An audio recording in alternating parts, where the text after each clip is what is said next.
I like to tell people I go to McDonald's. As a matter of fact, I like to tell people I go to McDonald's more than I actually like going to McDonald's. I just love how people respond. There's sometimes a shocked silence, like I just admitted I support dog fighting or something. How could you? Occasionally people give me a smirk that says, "Oh, I didn't know I was better than you." These pompous responses are because no one admits they go to McDonald's. McDonald's sells roughly 6 billion burgers per year, when there are only roughly 300 million people in this country. I'm not a calculus teacher, but I figure some of these people are lying. Looking for Mr. Good Burger by Jim Gaffigan. We all know McDonald's is bad for us. We've all read the articles and seen the documentaries. It's the same message. Look, McDonald's is really bad for you. It's high in fat and calories, and we don't even know where the meat comes from. We all respond with the same shock and disgust right before we bite into our juicy Big Mac. There is a McDonald's denial, and we embrace it. No one goes into McDonald's innocent. We're walking into a red and yellow building with a giant M over it. What's this? A library? Oh, it's actually a McDonald's? What a surprise! Might as well get some fries while I'm here. It's hard to be in a McDonald's and not order the fries. They are that good. I try to rationalize eating them. Well, these fries are too thin to have any calories in them. Has your mom ever made anything as good as a McDonald's fry? Not even close. No sane adult has ever had too many McDonald's fries. There never seem to be enough of them. You can see confused people at McDonald's after they finish their fries. They always search around their tabletop like their fries disappeared into thin air. What happened? Then they'll scrounge in the bag for the fry crumbs or that loose fry at the bottom of the bag. Or as I call it, the bonus fry. There's sometimes even a bonus fry in the bag when you order the apple pie. The bonus fry is the dividend for all the good deeds you've ever done. It's almost as if someone up in heaven decides, you know what? Give him an extra fry. He'll pay it forward. The bonus fry is never a regular size fry. It's always extra long. Bonus fry? How did I not see you? You deserve your own ketchup packet. You savor that last fry, turning it into multiple bites. I'll catch up with you guys later. I've got a bonus fry. McDonald's fries are truly that amazing.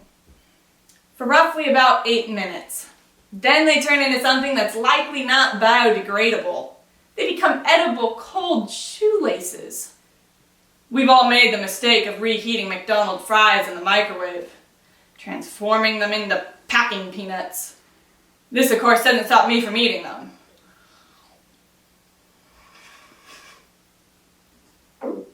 McDonald's fries can't get cold, and McDonald's milkshakes can't get warm. Once, I made the mistake of leaving a chocolate shake outside for an hour, and reality set in. It was definitely not a milk product. The contents turned into some kind of disgusting chocolate mucus. However, by the time I finished the shake, I got used to it. Oh, I see the notification.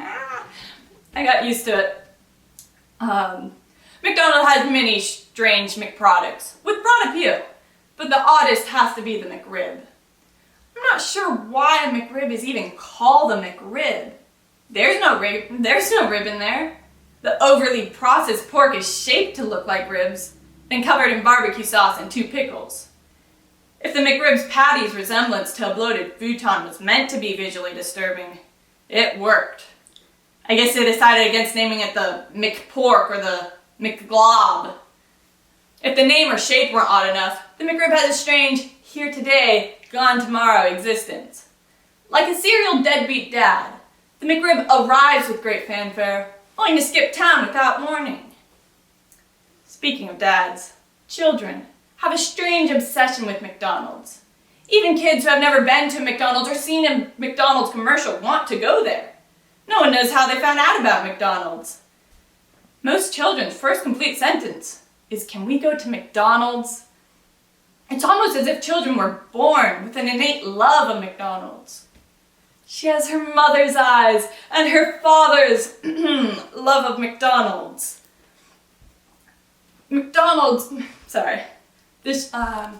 Growing up, I was so used to McDonald's soft serve that I was disappointed when I tried my first scoop of real ice cream.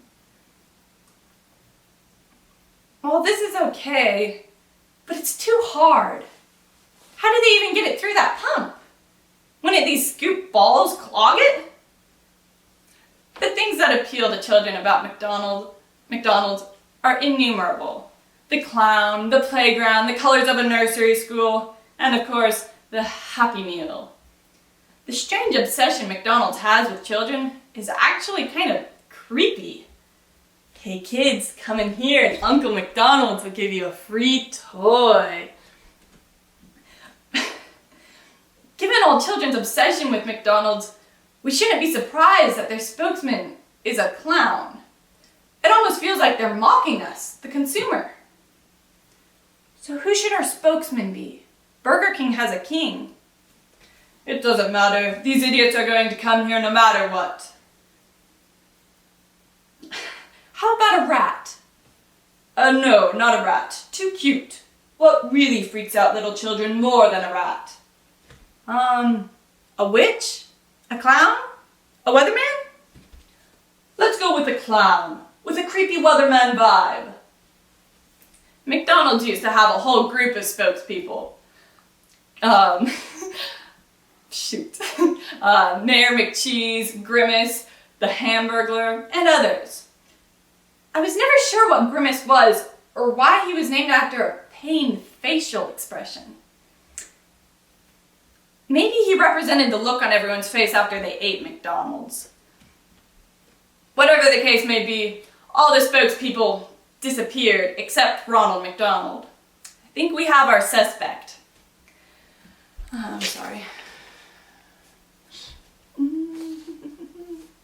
I'm sure some of you are listening by now and thinking, "I'm sorry lady, I don't eat at McDonald's."